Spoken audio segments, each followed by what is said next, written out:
2월달 한 달은 마음의 병을 치유하자라고 하는 주제를 가지고 말씀을 나눕니다.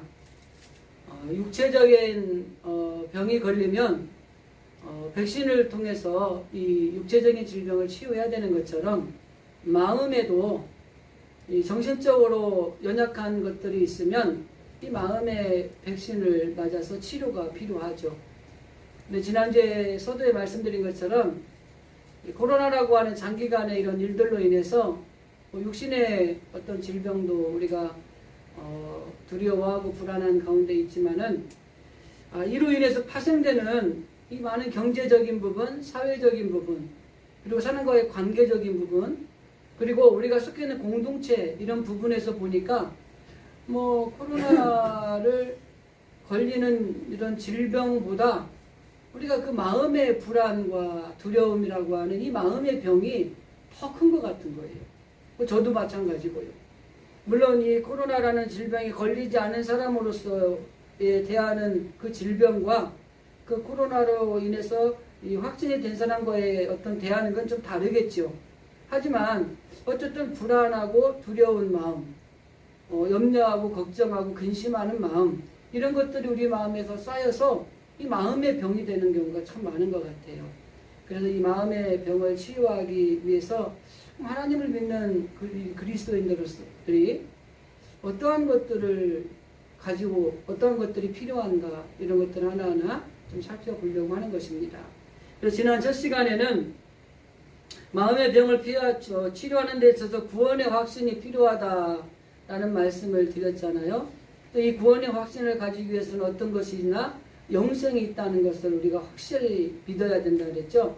이 땅이 끝이 아니라 우리는 영원한 생명이 있다는 것을 아는 사람이 구원의 확신을 가지는 거예요. 두 번째는 우리를 위해서 돌아가신 그 예수님, 나를 구원하신 주님을 확실히 믿는 것입니다. 이 구원의 확신이 있는 것이 이 예수님이 나를 위해 돌아가셨다는 것, 그로 인해서 내가 살아났다는 것을 확신할 수 있어야 된다는 거예요. 그래서 이 영생을 주신 예수님으로 말미암아 한 가지 더 구원의 확신을 가지고 필요한 게 뭐냐면 하나님은 영원히 우리를 버리지 않는다는 거예요. 이 불안이라는 게 왜 이 불안이 생기냐면 버려질까 봐 이 불안이 생기는 거예요. 그래서 아이들도 어린아이 때 부모를 좀 떨어져 있잖아요. 그러면 이 분리불안이라는 게 생겨요. 그래서 이 떨어져 있으면은 막 우울감도 생기고요, 막 밥도 먹기 싫어지고 이 아이들에게 이런 일이 생기는 거예요. 근데 이 성인이 된 우리들도 어느 공동체에서 내가 낙오되거나 버려질까봐 하는 이 불안이 생기는 거예요. 신앙생활도 마찬가지예요. 신앙생활 하는데 이 신앙생활하는 교회라는 공동체 안에서 내가 낙오되거나 버려질까봐 나타나는 신앙의 불안감도 많아요. 목회자들도 마찬가지입니다. 목회자들이 모여서 이렇게 공동체를 누렸을 때 그 공동체에서 내가 처지거나 낙오될까봐 이 불안한 마음들이 있는 거예요. 그래서 하나님은 우리를 영원히 버리지 않으신다. 내가 하나님을 떠나도 하나님 나를 자비롭고 긍휼히 여기셔서 돌아오기를 기다리는 거예요. 마치 집을 나간 탕자가 돌아오기를 문을 열어놓고 기다리는 아버지의 마음처럼 구약의 하나님의 모습이 너희가 나를 떠나고 나를 버렸으나 나는 너희가 다시 돌아오기를 기다리고 있다고 하는 이 자비와 긍휼의 하나님의 모습이 우리 가운데 있다는 것을 우리가 꼭 확신해야 되는 것입니다. 그러니까 내가 좀 힘들고 좀 어렵고 뭐가 안 되고 그런다고 해서 하나님이 나를 떠나거나 버린 것이 아니라 그 일들을 통해서 하나님의 놀라운 계획을 나에게 이루시고자 하는 과정이라고 하는 것이죠. 그래서 지금은 힘들지만 하나님은 이 힘든 일들을 통해 나를 버리신 것이 아니라 더 놀라운 일들을, 더 놀라운 축복을 나에게 주시기 위한 하나님의 뜻이다. 이거를 확신하는 거예요. 그래 이 구원의 확신이 있고 그 구원의 확신을 가진 사람들이 마음의 병이 치유가 되는 것입니다. 오늘은 두 번째로 마음의 병을 치유하는데 자족이 필요하다는 말씀을 좀 드리려고 합니다. 자족이라는 말은 만족이라는 말과 같은 말이에요. 자기 스스로 만족하게 여기는 것을 자족이라고 얘기합니다. 물론 성전에서 말하는 또 자족은 다른 의미가 있어요. 그럼 뒤에 가서 좀 말씀을 드리도록 하고요. 이 하버드 대학에서 1937년부터 연구를 계속해 와서 지금까지도 연구하는 그 연구 주제가 하나가 있어요. 그 주제가 뭐냐면 잘 살고 행복하게 사는 사람들에게는 어떤 공식이 있는가라는 질문입니다. 그러면서 37년부터 지금까지 쭉 연구를 해오고 특별히 1967년부터 그 연구를 이어받아가지고 한 하버드 대학의 교수인 조지 벨론트라고 하는 박사가 이 72년이라는 기간 동안에 연구했던 것을 가지고 책을 써요. 그 책이 행복의 조건, 행복의 비밀, 내 마음속의 천국, 영성이 이끄는 삶이라고 하는 것입니다. 그런데 그가 책 중에 행복의 조건이라는 책을 보면은 건강하고 행복한 노년을 살아가기 위해서 필요한 7가지 조건을 이야기를 해요. 제목만 말씀을 드릴 테니까 여러분 좀 기억해 놓으셨다가 한번 내가 이 7가지를 얼마나 지키는가, 이미 이제 노년이 되신 분들은 한번 이런 것들을 얼마나 내 지키고 살아왔는가 한번 점검해 보시면 좋을 것 같아요. 첫 번째가 고난에 대처하는 자세. 두 번째가 교육 연수. 이거를 평생 교육. 이게 교육이 중, 고, 대 이것이 아니라 평생 내가 계속해서 교육을 하고 있느냐 이런 것들이겠죠. 그리고 세 번째가 안정적인 결혼 생활. 네 번째가 비흡연. 45세 이전에 특히 금연을 했는가 요거요. 그리고 다섯 번째가 금주. 특별히 알코올 중독 경험이 있는가 없는가. 그리고 여섯 번째가 규칙적인 운동이고, 일곱 번째가 적당한 체중. 그러면서 이 교수는 뭐라고 얘기를 하냐면 행복의 조건이 부나 명예나 권력이나 지성이나 계급에 있는 것이 아니라 이 7가지를 얼마나 잘 지키고 살아가느냐에 따라서 행복이 결정이 된다 이렇게 이야기를 해요. 그리고 이거를 72년간 연구한 결과를 발표를 합니다. 그래서 50세를 기준으로 이 7가지 중에 5에서 6가지를 갖춘 106명의 사람들이 50%가 80세 이후에는 아주 행복하고 건강하게 살더라는 거예요. 6가지 정도의 이 갖추고 살았던 사람의 불행한 사람은 0.7%에 불과하더라는 겁니다. 그런데 이 50세 기준으로 3가지 이하를 갖춘 사람들은 80세 이후에 행복한 사람들이 하나도 없더라는 거예요. 그리고 이 4가지 밑으로 가지고 있는 삶을 살았던 사람과 그 4가지 이상을 가지고 산 사람들의 수명의 차이가, 사망률의 차이가 3배가 차이가 나더라는 겁니다. 그러면서 이 교수가 하는 말이 그 중에 가장 중요한 게 뭐냐면 첫 번째 있는 고난에 대처하는 자세. 이거를 다른 말로 표현하면 성숙한 방어 기제라고 이야기합니다. 방어 기제라는 건 정신의학이나 심리학에서 상담학에서 사용하는 말이거든요. 이 무슨 뜻이냐면 스트레스나 어떤 위협이나 이런 것들이 올 때에 내가 나를 보호하기 위해서 선택하는 방법이 이 자기 방어 기제예요.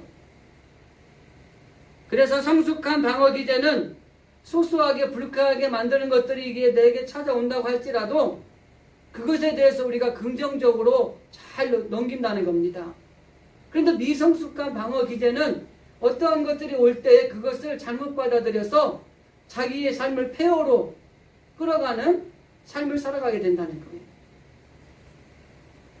그래서 행복하고 건강한 삶이라고 하는 것은 얼마를 가졌느냐, 얼마만큼의 힘이 있느냐, 얼마만큼 높은 지위에 있느냐, 이게 행복한 조건이 아니라 어떠한 일에 대해서 내가 얼마나 그 대처를 잘 해나가느냐에 따라서 행복하고 건강한 삶을 살아갈 수 있는 비결이 거기에 있다 이렇게 이야기를 하는 겁니다. 여러분 돈이 많으면 행복합니까? 권력이 있으면 행복한가요? 나 요즘에 그 대선 후보들 하는 거 보니까 불쌍해요. 그 대통령가 뭐 해보겠다고 그냥 나와가지고 토론하는데 막 서로, 그리고 얼마나 많은 욕들을 또 먹습니까? 그죠? 가족까지 탈탈 털리고. 왜 그런지 모르겠어요. 이런 명예가 있으면 여러분 행복합니까? 이런 것들, 돈, 명예, 권력, 계급, 지위, 이런 것들이 행복의 조건이 맞아요. 그러나 이거는 일순간의 행복의 조건인 것입니다. 늘 말씀드리지만 이것이 가지고 있을 때 행복한데 이걸 잃어버렸을 때 불행한 거예요. 그런데 정말 행복의 조건은 뭐예요? 어떠한 일이 우리에게 다가온다 할지라도 그것이 고난이든 아니면 기쁨이든 행복이든 이거를 지혜롭게 잘 대처하는 사람이 행복한 사람이라는 거예요. 그래서 어떤 일에 대해서 부정적으로 대응하면은 그 삶은 불행해지게 돼 있어요. 그래서 어떤 일에 대해서 그걸 긍정적으로 대응하면 그 사람은 행복한 사람이 될 수 있는 겁니다. 성경은 말합니다. 신명기 33장에 보면은 이스라엘아 너는 행복한 사람이다. 그러면서 그 뒤에 이렇게 말합니다. 여호와의 구원을 너같이 얻은 백성이 대체 누구냐? 하나님께 구원받은 너희는 행복한 사람이다. 하나님이 우리에게 행복한 사람이라고 얘기를 하는 거예요.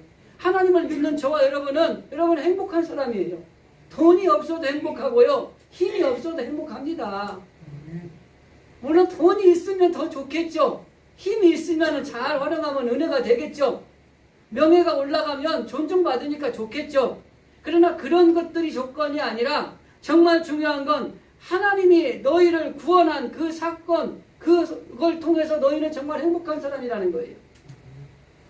그러면서 그 행복한 사람에게 그 행복을 누리는 방법을 신명기에서 제시해 줍니다. 신명기 10장 13절 한번 집에 가서도 적어놨다가 읽어보시면 좋을 것 같아요. 내가 오늘 내 행복을 위하여 내게 명하는 여호와의 명령과 규례를 지킬 것이 아니냐. 너는 행복한 사람이다. 그리고 그가 행복을 지키기 위해서 뭘 해야 돼요?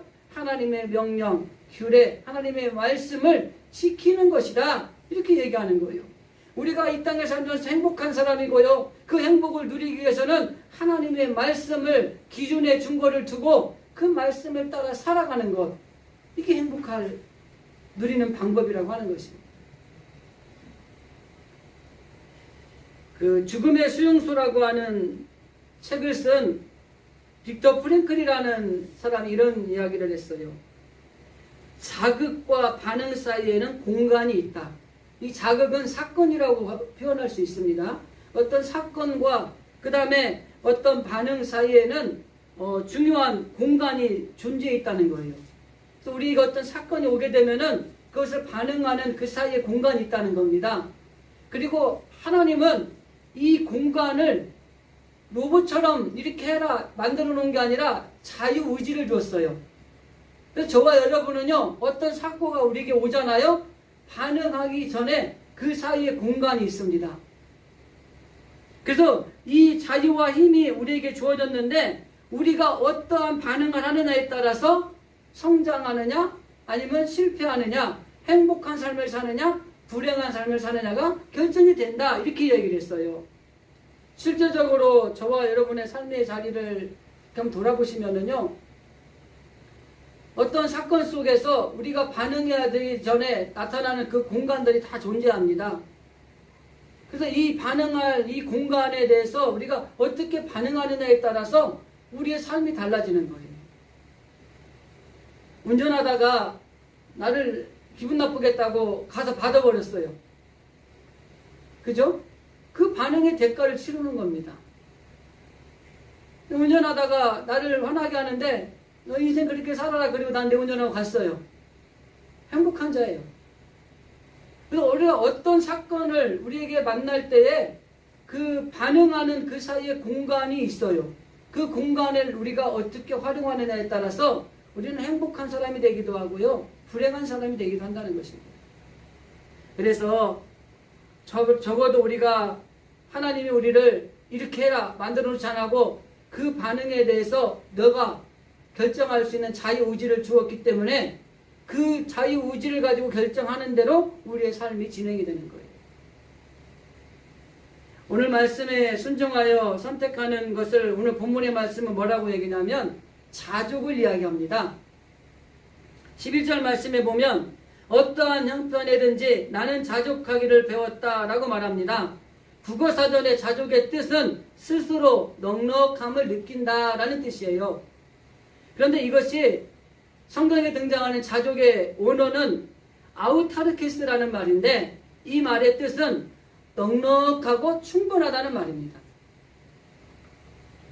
그러니까 자족이라는 것은 부족을 느끼지 않고 가지고 있는 것에서 만족하고 살아가는 사람이 가지는 게 이 자족이에요. 그래서 우리가 외부의 환경이나 아니면 사람에 의해서 영향을 받는 것이 아니라 그냥 내가 지금 있는 것이 나는 넉넉하고 풍족하게 가지고 있다고 생각하는 것, 이게 자족입니다. 그래서 철저하게 우리가 이 믿음 안에서 살아갈 때 필요한 것이 뭐냐면 이 자족하는 이 마음을 가지고 살아가는 사람과 그러하지 못한 사람과의 차이가 엄청나게 난다는 것입니다. 오늘 본문에 등장하는 주인공인 바울을 보면은 바울은 감옥에 있는데도 그냥 넉넉하고 풍족하다고 생각을 하고 자족하고 사는 거예요. 여러분, 환경에 흔들리지 않는 것입니다. 로마 감옥에 있을 때에도 언제 죽을지 모르지만 그는 자족한 삶을 살면서 흔들리지 않았다는 것입니다. 바울은 자신을 시기하는 사람들이 있어서 자기를 죽이려고 했는데도 불구하고 그냥 그것에 흔들리지 않고 자족하는 마음을 가지고 살아갔다는 거예요. 그래서 전도여행을 마치고 이제 예루살렘을 가려고 하는데 제자들이 말리는 거예요. 죽이려고, 스승님을 죽이려고 하는 이 자기들이 너무 많습니다. 아, 괜찮아. 그리고 가는 거예요. 이 바울이 이렇게 자족할 수 있는 것은 뒤에 가서 본론에서 잠깐 언급을 하겠습니다만은 그가 그 자족의 마음을 예수님을 통해서 배웠기 때문에 그래요. 내가 지금 가서 죽을 수 있지만 괜찮은 거예요. 내가 주의 복음을 증거하고 그 증거한 복음을 가지고 보고하러 가는 길에 어떤 일이 생겨도 괜찮은 거예요. 그런데 예수님이 친히 보여주신 그 자족의 마음을 바울이 배우고 나니까 불안하지 않은 거예요. 죽음이 와도 두렵지 않은 거예요. 그래서 누구라도 다 말리지만 그 길을 가는 거예요. 이게 흔들리지 않는 자족의 마음입니다. 이러한 바울의 모습을 보면서 실제적으로 보장된 게 하나도 없지만은 흔들리지 않고 그냥 불평 없이 감사하면서 자기의 길을 가는 걸 보면 이 바울의 자족이야말로 우리가 또 가져야 될 그 자족의 마음이 아닌가라는 생각을 해보게 되는 것입니다. 그래서 행복하고 건강한 그런 마음을 가지고 살아가기 위해서는 이 자족이라는 것이 우리에게 필요하다고 하는 것입니다. 자족하는 마음을 가지고 살아가는 사람은요, 어떤 환경, 어떤 조건, 어떤 문제, 이런 일들을 만난다고 할지라도요, 전혀 흔들리지 않아요. 그리고 불평하거나 원망하는 대신에 오히려 감사할 줄 아는 사람들입니다. 그 길을 걸어가는 게 필요한 거예요. 특히 우리가 살아가는 이 땅의 삶을 살아가는 우리들을 보면은 이 부자가 배부르고 이 태만하고 뭐 교만한 것이 아니라 그냥 부자로 준 것에 대해서 또 감사하며 살아가는 삶을 살아가는 것이 이게 필요한 거예요. 배고프다고 원망하고 불평하는 게 아니라 그 배고픈 가운데서도 우리가 자족하는 마음을 찾아갈 수 있는 것이 필요한 겁니다. 남이 잘 되는 모습을 보면 배 아파하는 것이 아니라 남이 잘 되는 걸 보면서 기뻐하고 축하해 줄 수 있는 마음을 가지는 것, 이게 자족하는 마음이에요. 더 나아가서 아무리 좋지 못한 환경에 우리가 처했다 할지라도 그것에 대해서 원망하는 것이 아니라 이 주어진 이 환경과 조건을 그대로 받아들이고 만족하며 살아가는 거예요. 이게 자족하는 마음이에요.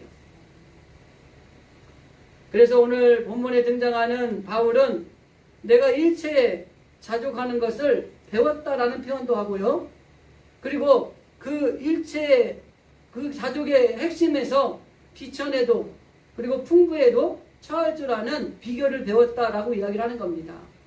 그래서 본론적으로 우리가 얘기하고 싶은 것은 그럼 이 바울이라고 하는 이 인물이 이렇게 자족할 수 있는 삶을 살 수 있었던 것은 어떤 것 때문에 이렇게 가능했을까라는 것을 오늘 우리가 읽은 성경을 중심으로 몇 가지를 좀 살펴보려고 하는 것입니다. 첫 번째 13절입니다.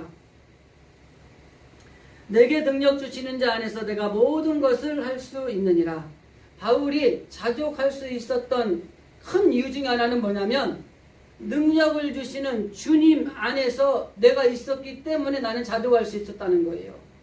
자기가 일체의 비결을 배운 게 딱 한 가지가 뭐냐면 주님 안에서 모든 걸 행하면 된다는 거예요.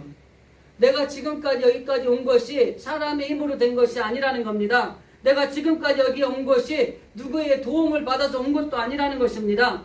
내 능력이 있어서도 아니라는 거예요. 철저하게 내 배후에서 역사하시는 하나님이 주시는 능력 안에서 내가 될 수 있었다라는 것을 고백하고 있는 거예요.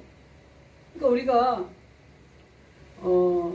정말 우리 마음속에 넉넉하고 풍요로운 이 자족의 마음을 가지고 살아가기 위해서는요, 그 능력을 주시는 주님 안에서 우리가 있다는 것을 우리가 늘 기억하는 게 필요해요. 그래서 어떤 형편에서든지 자족할 수 있는 능력이라는 것은 주님이 주시는 힘을 통해서만 가능하다는 것을 바울은 철저하게 깨달았다고 하는 것입니다. 그래서 이 주님이 주시는 능력을 가지고 있으면 어떤 환경에서도 자족할 수 있어요. 그리고 주님이 주님 안에 거하면 우리는 어떠한 문제를 만난다 할지라도 그 안에서 넉넉하고 풍요로움을 누리면서 여유롭게 살 수 있어요. 그런데 주님 밖에 거하면 이 자족의 능력이 나타나지 않습니다. 뭐가 나타날까요? 불안하고 두려워하고 걱정하고 염려하는 게 나타나요. 내가 주님 안에서 주님이 주신 능력 안에서 이 모든 것이 되어진 것을 고백하는 것과 이걸 내가 해야 되고 내가 헤쳐나가야 되고 내가 풀어야 된다고 생각하는 그런 마음의 차이는 뭐예요? 내가 뭘 하려고 그러면 불안과 두려움이 엄습하는 거예요. 그러나 내가 하는 것이 아니라 내 안에 계신 주님의 능력이 하신다고 믿으면 나는 더 이상 불안해하거나 두려워할 게 없는 거예요. 여러분, 이 종이가 약하죠? 그죠? 이거 한번 찢어지면 그만 찢어질 거예요. 그런데 막 단단한 콘크리트 벽에 이 종이를 딱 붙여놓으면 이 종이를 찢기가 어려워요. 그래서 우리는 이 종이같이 연약한 존재예요. 내가 뭘 하려고 하면 불안감이 엄습해 오는 거예요. 이거 안 되면 어떻게 두려운 마음이 생기는 거예요. 그래서 막 싸고 넣어서 염려하고 걱정하면서 잠도 못 자는 거예요.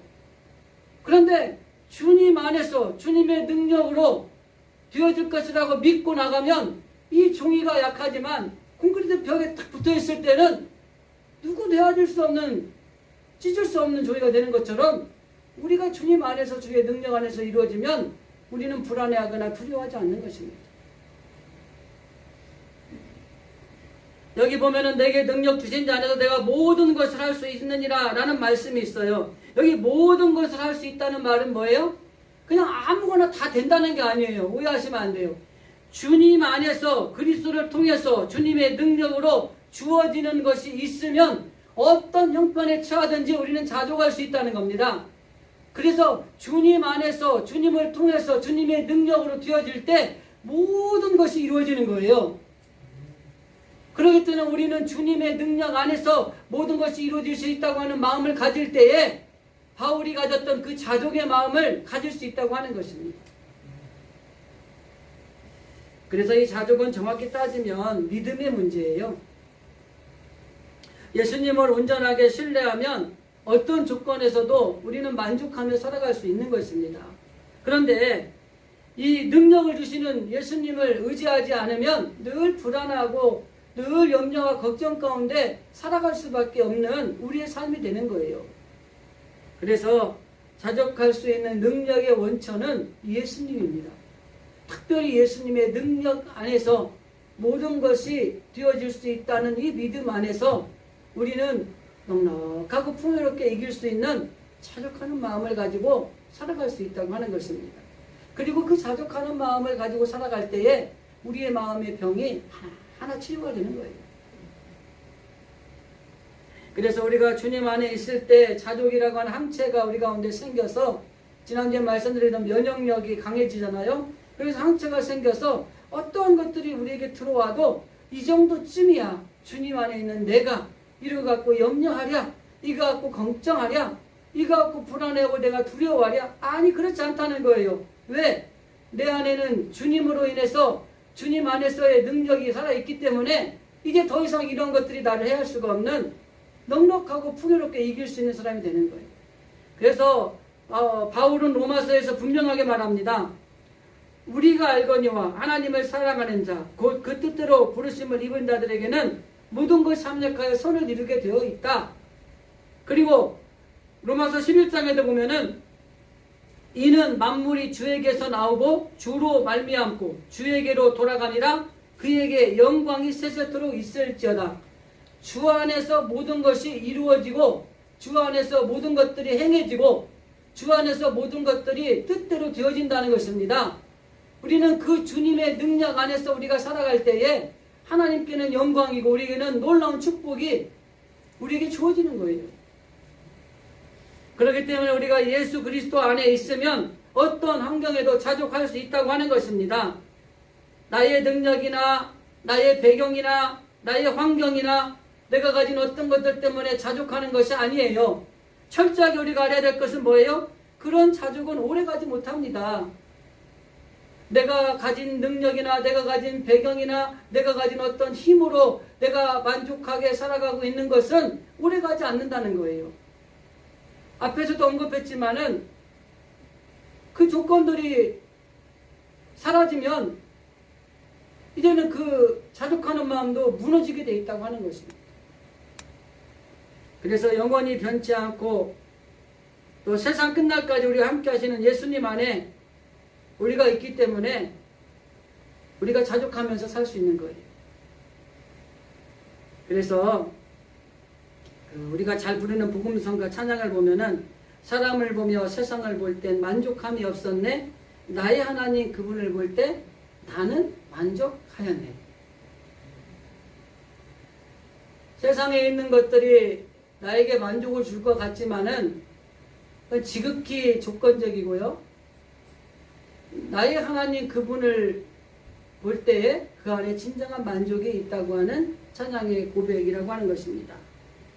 그렇기 때문에 나의 하나님 한 분만으로 나는 만족하겠네. 사람을 보며 세상을 볼 땐 만족함이 없었네. 나의 하나님 그분을 볼 때 나는 만족하였네. 이 찬양의 가사가 우리에게 원하는 핵심은 뭡니까? 세상이 우리에게 만족을 주는 게 아니라 하나님이 우리에게 만족을 주는 파워가 있다는 것이죠. 그래서 우리는 능력을 주시는 주님 안에서 살아갈 때 여러분과 저의 삶의 자리에서 일어나는 모든 문제, 어떤 환경, 어떤 어려운 일들이 온다 할지라도 우리는 자족하는 삶을 살 수 있는 거예요. 그래서 어떤 문제를 만나더라도 내게 능력을 주시는 그 주님 안에 내가 있음을 믿음으로 고백하면서 일희일비하면서 불안해하거나 떠는 것이 아니라 주님으로 인하여서 내가 만족을 얻을 수 있다는 이 고백이 우리 가운데 넘쳐나시기를 주님의 이름으로 간절히 원합니다. 또 한 가지 생각해 볼 수 있는 것은 11절입니다. 어떠한 형편에든지 나는 자족하기를 배웠노니 라는 말이 있습니다. 예수님을 통해서 또는 예수님의 삶을 통해서 자족하기를 배웠다는 것입니다. 바울도 그전에는 자족하는 마음이 없었어요. 그런데 예수님을 만나고 나서 예수님의 삶을 깨닫고 나니까 예수님은 자족하면서 사셨던 분이구나. 그래서 그 예수님을 통해 이 바울이 자족하는 마음을 배운 거예요. 여러분, 아이들이 성장해 나가는 걸 보면은요, 못된 것은 안 가르쳐도 잘 배워요. 어디서 배웠는지 욕도 잘하고요. 네? 근데 여러분, 좋은 것은요, 가르치지 않으면 못 배웁니다. 그래서 어릴 때 우리가 아이들을 교육시킬 때 뭐라 그래요? 이건 이렇게 해야 돼? 가르치는 거예요. 나쁜 것도 하면 안 된다고 가르치는 거예요. 근데 애들을 조금 성장을 하면서 이렇게 어린이집 보내고 왔더니 어느 날 갑자기 엄마 깜짝 놀라는 거야. 이거 듣지도 못한 욕을 하는 거예요. 어디서 배웠어? 그랬더니 유치원에서 애들이 했대. 안 가르쳐도 잘 배워요. 근데 자족하는 마음을 가지는 거는 가르쳐야 돼요. 그래서 바울도 예수님을 통해서 배운 겁니다. 여기 배웠다라고 하는 아마돈이라고 하는 헬라어 원문인데요. 행동이나 경험을 통해서 배웠다는 겁니다. 그러니까 누구를 통해 배웠냐? 예수님을 만나고 나서 예수님의 삶, 예수님의 행동을 통해서 이 바울이 예수님의 자족하는 것을 배웠다는 것이에요. 우리도 마찬가지 아니겠습니까? 왜 이렇게 이 세상이 힘들고 어려운 건 맞지만 이렇게 전전 근거하면서 할 필요가 없잖아요. 예수님이 우리의 삶을 통해서 우리에게 보여주신 그 자족의 모습을 통해서 우리는 배우는 거예요. 여러분 탄생하실 때 마구간에서 태어나셨어요. 개의치 않으셨잖아요. 우리가 예수님의 그 자족하는 삶을 볼 수 있어야 됩니다. 복음을 전할 때도 예수님이 이렇게 말해요. 인자가 머리 들 곳이 없다 이렇게 말하셨어요. 장사 지낼 때도 묘자리 하나 없어가지고 남이 사는 거 얻어가지고 들어가야 될 3분의 1을 써요. 그래도 자족하셨던 거죠. 근데 바울이 그 예수님을 통해서 자족하는 삶을 배웠다는 거예요. 그럼 우리도 신앙생활 하면서 적어도 우리가 예수님의 삶을 통해서 하나님의 말씀 성경을 통해서 우리가 스스로 자족하는 삶을 살아가는 걸 배우는 게 필요하다고 하는 것입니다. 그래서 여기서 말씀드린 것처럼 철저하게 예수님의 삶을 통해서 자족하는 삶을 배워야 된다고 하는 것입니다. 11절에 배우다라는 아마노스는 체험을 통해서 배우는 것을 이야기하는데 12절에 보면은 내가 비천에 처할 줄도 아는 일체의 비결을 배웠습니다. 또 풍부에 처할 줄도 아는 그 비결도 내가 배웠습니다. 이걸 누구를 통해서 배웠냐? 그 비법을 전수해 주신 분은 예수님이십니다. 그런데 여러분 11절의 아마돈이라는 것은 어떤 행동이나 경험을 통해서 배우는 거예요. 그런데 12절에 이 배우다라는 말은 다른 겁니다. 그리스도를 통해서 직접 전수를 받아서 배웠다는 의미예요. 그러니까 우리가 어떤 사람들의 행동을 보면서 저렇게 살아야지 라고 하는 이런 학습의 효과를 통해서 배우는 것도 있지만 예수님을 만남으로 인해서 예수님의 삶 그 자체를 통해서 직접 내 안에 전수가 되어져서 그거를 배워나가는 것이 있다는 거예요. 그게 비천에 처할 줄도 알고 풍부에 처할 줄도 아는 그런 일체의 비결을 내가 예수님을 통해서 직접 전수받았다는 거예요. 지금 우리의 삶은 어떤 게 필요해요? 저와 여러분은 예수님의 삶을 통해서 직접 전수받아서 우리가 그 주님의 자족을 배우는 것, 주님의 삶을 배우는 것이 우리에게 필요하다고 하는 것입니다. 사도 바울은 예수님에게서 배운 것입니다. 마찬가지로 우리들도 예수님을 통해서 자족을 배우는 게 필요하다고 하는 것입니다. 아까 말씀드렸지만은 안 좋은 것들은 배우지 않아도 잘 배워요. 그러나 우리가 좋은 것들은 학습 능력을 통해서 행동과 모습을 보면서도 배워야 되고 직접 주님을 만남으로 인해서 내게 직접적으로 전해드려오는 전수의 방법을 통해서도 배워야 되는 것입니다. 여러분 어려서부터 그래서 신앙도 잘 가르쳐야 돼요. 그리고 어려서부터 신앙도 잘 배워야 됩니다. 신앙에 있어서 우리가 정말 중요한 게 뭐냐면 단호함이 있으셔야 돼요. 어떤 분이 누가 저한테 전화해서 상담을 하는데 신앙생활을 아이들을 시키는데 어떻게 하는지 참 딜레마래요. 그래서 자기는 아이들에게 굉장히 강요하는 편이래요. 그래서 이건 안 돼. 이걸 많이 한대요. 목사님 이게 맞는 건지 아니면 풀어주는 게 맞는 건지 모르겠다는 거예요. 제가 그래서 그분한테 이런 얘기를 했어요. 아니요. 강압적으로 하셔는 안 되고 단호하셔야 됩니다. 적어도 하나님의 일과 세상의 일들이 부딪히면 하나님의 일에 있어서는 단호함을 가지고 있어야지 그 아이가 나중에 성장해서 청소년기를 지나고 청년기를 지나고 가정을 이루고 믿음을 가지고 살아갈 때 그 단호함으로 인해서 신앙을 잃어버리지 않고 잘 지킬 수 있을 겁니다. 그런데 어릴 때는 단호함을 가지고 신앙을 교육을 하다가 청소년기와 청년기를 넘을 때는 단호함이 무너지는 거예요. 그럴 수도 있지 뭐. 제가 가끔 예를 드는 게 이거죠. 고3이 됐어요. 그냥 신앙에서 단호하게 너 주일 잘 지켜야 돼. 뭐 헌금생활 잘해야 돼. 목사님 말씀 잘 들어야 돼. 뭐 기도해야 돼. 막 이렇게 가르쳤는데 고3이 되니까 너는 이제부터는 1년간 공부만 해. 기도하는 거 다 내가 할 테니 너는 열심히 공부만 해. 주일날 안 와도 돼. 그리고 나서 대학교 갔는데 얘는 교회를 떠나는 거예요. 그래서 그분한테 제가 그런 말씀을 했어요. 강압적으로 하지 마세요. 보기 안 좋죠. 그래서 단호함이 있으셔야 됩니다. 하나님의 일을, 세상의 일을 부딪혔을 때, 그래도 우리는 하나님의 자녀이기 때문에 하나님의 일을 선택하고 우선순위를 두는 게 맞는 것 같아. 이렇게 이야기할 수 있는 단호함이 있으셔야 돼요. 근데 저도 자녀들을 키워보니까 그 단호하게 하는 게 참 어렵더라고요. 근데 신앙의 3대, 4대, 5대 이 명문 가정을 이루기 위해서는 그 단호함이 필요해요. 그 단호함이 없으면 어떤 일이 생기냐면, 우리 때는 신앙이 좋았어요. 너무 믿음의 가정이었어요. 그게 아래로 전수가 안 되니까 이때에서 신앙이 끊기는 거예요. 그래서 정말 중요한 건 뭐예요? 잘 배우셔야 됩니다. 그리고 우리 부모된 우리들은 또 잘 가르치셔야 돼요. 자, 그래서 사도 바울은 그 예수님의 삶을 통해서 이 자족하는 마음을 배운 거예요. 그게 행동이나 어떤 모습을 통해서 배운 것도 있지만은 주님을 만난 체험이 있으니까 직접적으로 전수가 돼서 이 협력해서 선을 이루듯이 이게 배워진 거예요. 우리도 여러분 신앙생활 하시면서요, 그 예수님의 자족을 우리가 배울 수 있어야 돼요. 이 어떤 삶의 모습이나 행동이나 이런 모습을 말씀을 통해서 예수님 저렇게 사셨구나, 나도 저렇게 살아야지 라는 것도 배워야 되고, 정말 열심히 기도하셔가지고 주님을 직접적으로 만나는 체험을 통해서 예수님을 만나 직접 전수받는 이런 배움이 있으셔야 된다는 거예요. 자, 한 가지만 더 말씀드리겠습니다. 세 번째는 18절 말씀, 우리가 본문을 안 읽었지만 제가 읽어드릴게요. 내게 모든 것이 있고 또한 풍부한지라 라는 말씀이 있어요.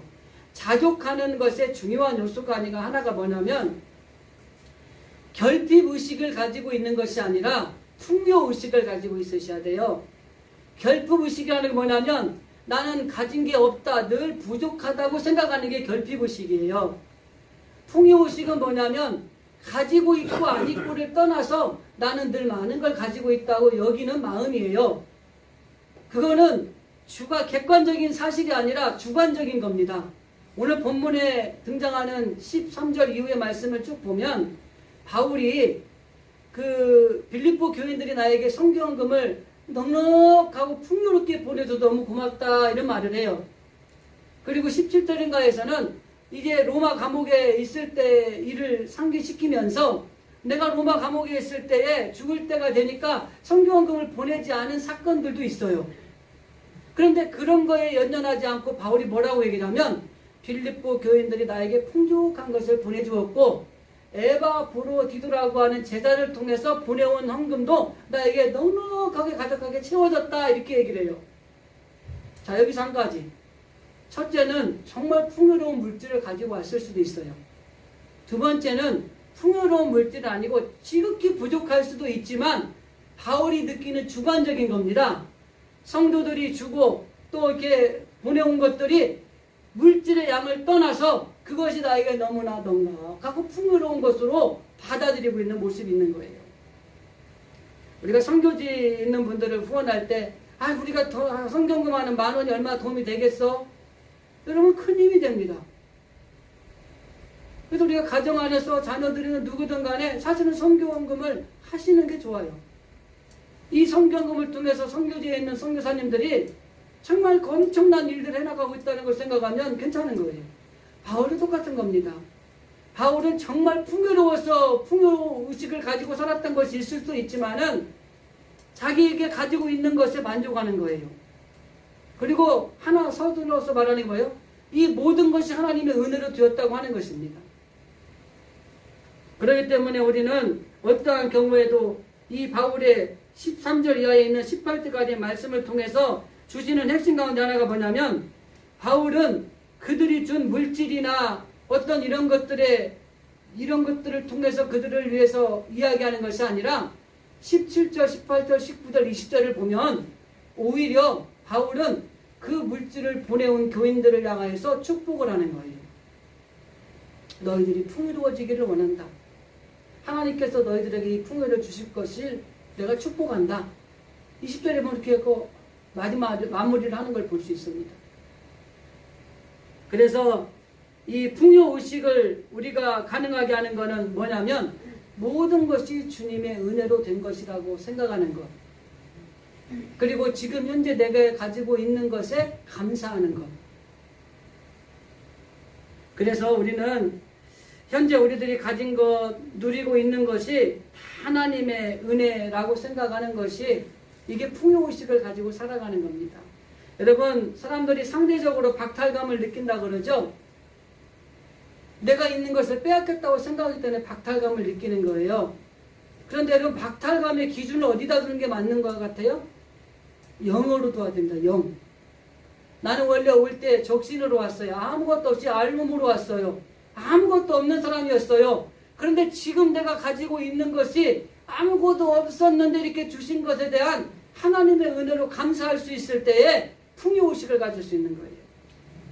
그런데 내가 가지고 있는 것을 막 누가 가져갖고 막 빼앗겼고 이런 생각을 가지면 결핍의식이 생기는 거예요.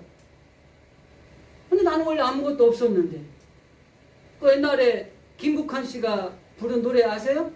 타타타? 그건가요? 뭐 알몸으로 왔는데 그래도 옷 한 벌은 건졌지 않소 막 이런 노래 있잖아요, 가사. 그런 마음을 가지는 게 이게 풍요의식을 갖고 살 수 있는 거예요. 그런데 내가 막 열심히 모았어. 재산도 모았고 뭣도 모았는데 이게 점점 없어지는 것 같아. 그래서 내가 있는 걸 빼앗기는 것 같으니까 자꾸 결핍의식이 생기는 거예요. 말씀을 정리하겠습니다. 사도행전 16장에 보면은 바울과 실라가 감옥에 갇혀요. 그런데 16장에 그 뒤에 보면은 하나님 앞에 찬양하고 하나님 앞에 기도하는 일들이 생겨요. 근데 이 사람들이 힘들고 어려운 것은 분명한 거지만은 환경을 추월해서 자족하는 마음을 가지고 있는 겁니다. 고린도후서 12장에 보면 바울이 자기에게 육체의 가시가 있음을 하나님한테 기도합니다. 이 가시를 제거해달라고. 3번을 기도했는데 하나님이 택도 없다는 거예요. 그게 네 은혜라는 거예요. 그래 그걸 받아들이고 나서 자족하는 마음을 가지고 그 이유를 한 번도 이야기하지 않고 그 사역을 감당하는 바울의 모습을 볼 수 있는 것입니다. 우리가 아무것도 없는 상태에서 지금 우리가 가지고 있는 것 하나님이 주셨다라고 하는 모든 것이 하나님의 은혜라는 것. 그 은혜를 가지고 살아갈 때 우리가 풍요의식을 누리며 살아갈 수 있는 것입니다. 그럴 때 우리는 자족할 수 있어요. 맨날 없다고 불평하고 원망하면은 안 되는 거예요. 정말 인생의 마지막까지 우리가 행복을 누리며 살아갈 수 있는 자족은 능력을 주시는 주님 안에 우리가 있음을 우리가 좀 믿으시고요.